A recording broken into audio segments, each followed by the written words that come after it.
तो गाइस मैं हूं अंकित और आप देख रहे हैं रेसलिंग फैंस नेटवर्क। शुरू करते हैं गाइस अपनी बातों को हम लोग सबसे पहले मंडे नाइट रॉ की व्यूअरशिप से। तो भाई रॉ की व्यूअरशिप कल रात को ही निकल के सामने आ चुकी थी एंड अभी इसके ऊपर नजर डाल लेते। तो I think Monday night Raw का एपिसोड सही था। आप लोग बताना व्यूअरशिप कैसी है। According to Wrestlenomics the March 18th episode of Monday night Raw received a viewership of 1.687 million which is an decrease from last week show which garnered 1.751 million in overall viewership. तो यहाँ पे देख सकते हो बताया जा रहा है, बिल्कुल क्लियर है कि जो इस वीक की व्यूअरशिप है वो पिछले हफ्ते से कम है। पिछले हफ्ते अराउंड जो व्यूअरशिप थी वो थी 1.751 मिलियन की ओवरऑल व्यूअरशिप। इस वीक 1.687 यानी तकरीबन कह सकते हो भाई कि 70-80 हज़ार लोग जो है इस वीक डिक्रीज हो गए व्यूअरशिप के मामले में। बाकी अगर बात करोगे टिकट सेल्स के मामले में तो वो भी पिछले हफ्ते से कम थे। कहने का मतलब है कि इस वीक जो डब्ल्यूडब्ल्यूई की स्ट्रीक मेंटेन हो रही थी वो टूट गई। स्ट्रीक किस चीज़ की? सोल्ड आउट शोज देने के। स्टार्टिंग में कहा गया कि ये वाला शो भी जो है वो सोल्ड आउट जाने वाला है, लेकिन वो हुआ नहीं। तो इस वीक व्यूअरशिप में भी कम आ गई मंडे नाइट रॉ एंड कहीं ना कहीं वो स्ट्रीक जो चल रही थी वो भी टूट गई। हालांकि वो स्ट्रीक मैटर नहीं करती है, इवन ये व्यूअरशिप भी मैटर नहीं करती है, लेकिन ये चीज़ होते रहती है। तो मुझे लगा आपको बताता है अभी के हिसाब से पिछले हफ्ते 1.751 मिलियंस, ये कुछ इतने नंबर्स थे। इस वीक आए हैं नंबर्स 1.687। हालांकि आई थिंक मुझे जहाँ तक लगता है कि इस वीक एपिसोड ज़्यादा बेटर था। स्पेशली कोडी रोड्स का प्रोमो काफ़ी सारे लोगों ने अच्छा पसंद करा एंड 12-13 मिनट का वो प्रोमो था, तो मेरे अकॉर्डिंग सही था वो। लेकिन अभी इसके हिसाब से जो भी कुछ है भाई व्यूअरशिप ये निकल के सामने आई है। अब आप लोग कमेंट करके बता सकते हो क्या ये व्यूअरशिप कम है या फिर शो के अकॉर्डिंग और कम आनी चाहिए थी। कमेंट करके बता देना। मंडे नाइट रॉ की बात करिए तो एक बहुत ही बड़ी ब्रेकिंग न्यूज़ है मंडे नाइट रॉ को लेके एंड वो ये है कि जिस एपिसोड में रॉक आने वाले हैं रॉ में, वहीं पे रोमन रेंज भी आएंगे। रॉक कब आने वाले हैं? रॉक आने वाले हैं 1 अप्रैल वाले मंडे नाइट रॉ के एपिसोड में, जो कि गो होम शो होगा रेसलमेनिया से पहले का आखिरी एपिसोड होगा। वो काफ़ी मैसिव होने वाला है। वहाँ पे रॉक आने वाले हैं, ये कंफर्म कर दिया गया पहले ही। लेकिन सिर्फ रॉक ही नहीं बल्कि रोमन भी आएंगे। तो आप देख सकते हो यहाँ पे स्क्रीनशॉट, रोमन रेंज को भी साथ में एडवर्टाइज करा जा रहा है। कौन कौन है यहाँ पे पोस्टर पे? तो रॉक है बिल्कुल centre of attraction, then Roman है, कोडी रोड से सेथ रॉलिंस है, Rhea Ripley and Becky Lynch है। तो रॉक रोमन दोनों के दोनों होंगे एंड ना ही सिर्फ ये दोनों बल्कि ऑब्वियसली मैं पता है कि कोडी रॉलिंस भी होंगे, तो वो भी यहाँ पे एडवर्टाइज्ड हैं। ब्रुकलिन से होने वाला है न्यूयॉर्क से 1 अप्रैल का। Again repeating go home show है, तो बहुत ही बड़ा शो है। मिस तो आप लोग वैसे भी नहीं कर रहोगे, आई नो, अभी जितने भी शोज हो रहे हैं डब्ल्यूडब्ल्यूई के, बिकॉज सारे के सारे इंपॉर्टेंट है।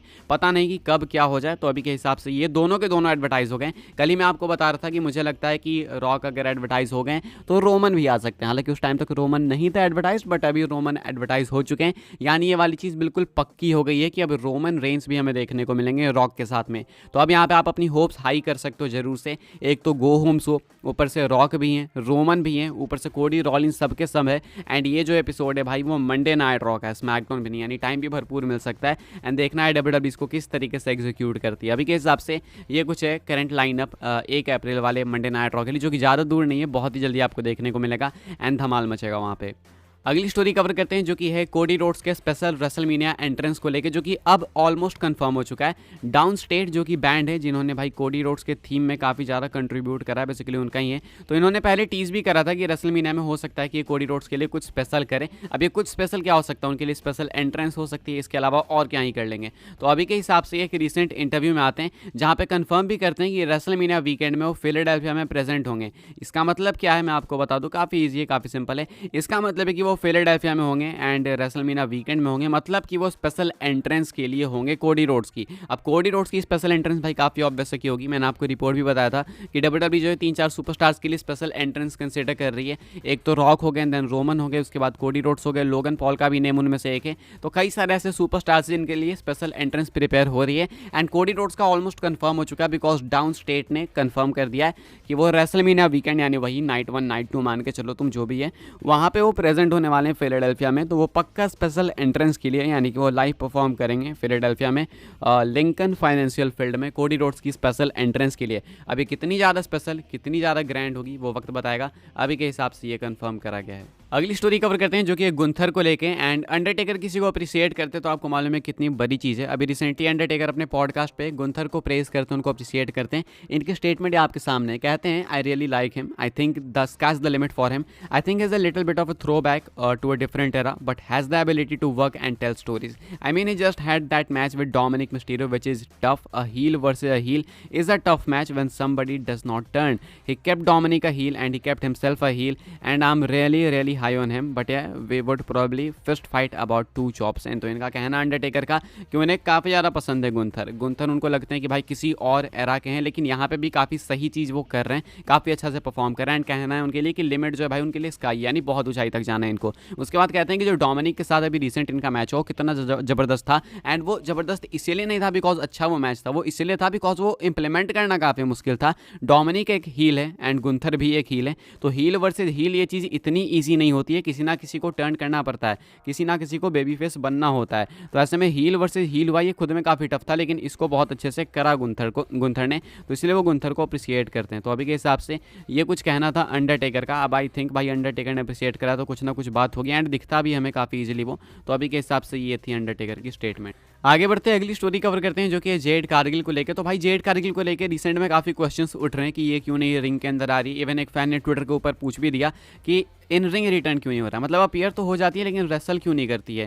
तो इसके ऊपर जेड कारगिल का जो रिस्पांस था वो काफ़ी नेगेटिव था। वो काफ़ी रूडली कहती हैं कि नहीं आऊँगी, मैं काफ़ी पैसे कमा लेती हूँ ऐसे बिना रेसल करके भी, ये वो करके। हालांकि वो कैरेक्टर में था या नहीं था वो नहीं पता, लेकिन रिस्पॉन्स कुछ थोड़ा कोल्ड था। अब ऐसे में रिंग साइड न्यूज़ ने WWE सोर्सेज से पता करा जेड कारगिल को लेकर प्लान्स, क्या वो इंजर्ड है या कोई और रीज़न है।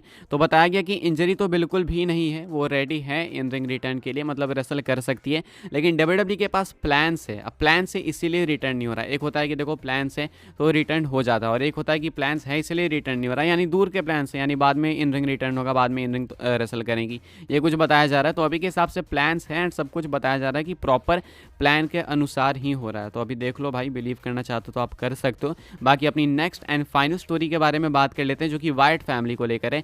वाइट फैमिली के हॉल ऑफ फेम इंडक्शन को भी लेकर फैंस हमेशा डिमांड करते रहते हैं कि ये लेजेंडरी फैक्शन जो कि कह लो ब्रे वाइट ने लीड करी थी, उसको हॉल ऑफ फेम के अंदर इंडक्ट होना चाहिए। एंड ऑब्वियसली होना भी चाहिए, आज ना कल तो होगी भी चीज़। लेकिन एरिक रोवन इसके ऊपर रिस्पॉन्स करते हैं एंड वो अपना रिस्पॉन्स देते हुए कहते हैं कुछ ऐसा कि देखो हो तो सकता है ये पक्का, लेकिन जहाँ तक मुझे लगता है कि ये चीज़ बहुत जल्दी हो जाएगी, यानी जल्दबाजी में करी हुई चीज़ है। उन्हें लगता है कि अभी बहुत जल्दबाजी है, अभी आराम से वेट कर सकते हैं इंडक्ट करने के लिए, ये कुछ कहना है एरिक रोवन का। अब आई थिंक उनके POV से अगर आप देखो तो सही भी है, बिकॉज अनफॉर्चुनेटली इन दोनों की डेथ हो गई, जैसे लुक हार्पर की और ब्रे वाइट की। तो उस हिसाब से अगर आप देखोगे तो आप चाहोगे कि जल्दी से ये दोनों सेपरेट लेवल्स पे इंडक्ट हो जाए, लेकिन अगर आप वाइट फैमिली को देखो प्रॉपर तो उसमें अभी थोड़ा टाइम लगेगा, ये कुछ कहना है एरिक रोवन का। मैं अग्री करता हूँ उस चीज़ से कि आप लोग करते हो या फिर नहीं, कमेंट करके बताना जरूर से। लेकिन हाँ, ब्रे वाइट को अलग से इंडक्ट कर देना चाहिए, ये तो मैं ज़रूर से चाहूँगा जितना जल्दी हो सके, या तो इसी साल कर दो नहीं तो अगले साल चलेगा। बाकी अभी के हिसाब से ये कुछ कहना था एरिक रोवन का वाइट फैमिली के potential possible future hall of fame induction के ऊपर। फिलहाल के हिसाब से इस वीडियो के लिए ये कुछ अपडेट्स थे। आई होप आपको इन्फॉर्मेशन मिली हो तो वीडियो को लाइक करें, शेयर करें, सब्सक्राइब करें चैनल को, ताकि आने वाले टाइम के अंदर आपको और भी ऐसे WWE की न्यूज़, रूमर, अपडेट सब कुछ टाइम टू टाइम सबसे पहले मिलते रहे। फॉलो कर सकते हैं आप लोग मुझे इंस्टाग्राम एंड ट्विटर पर, लिंक आपको मिल जाएगा डिस्क्रिप्शन में। ज्वाइन कर सकते हैं व्हाट्सएप चैनल को, उसके भी लिंक है डिस्क्रिप्शन में। मिलते हैं अगले वीडियो में।